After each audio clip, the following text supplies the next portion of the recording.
के राजा होते हैं और वह हमेशा अपने प्रजा की भलाई चाहते हैं। एक दिन उन्होंने अपने गांव में यह घोषणा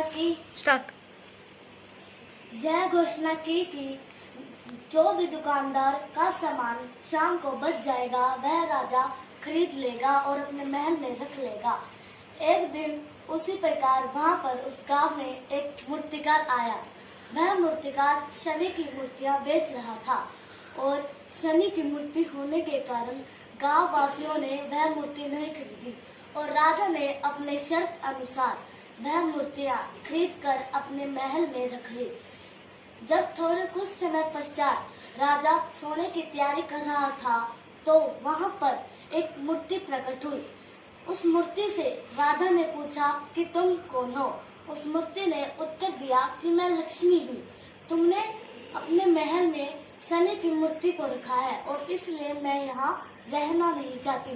राजा ने कहा कि मैंने अपने धर्म का पालन किया है और मैं सत्य पर चल रहा हूँ। इस तरह कहने पर लक्ष्मी चली गई। दूसरा जब राजा सोने की तैयारी कर रहा था फिर से वहाँ पर दूसरी मूर्ति प्रकट हुई।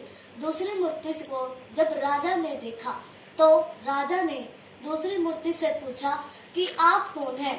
तब उस मूर्ति ने उत्तर दिया कि मैं धर्म हूँ और तुमने अपने महल में शनि का आवास किया है, शनि को रखा है, इसलिए मैं यहाँ से जा रहा हूँ।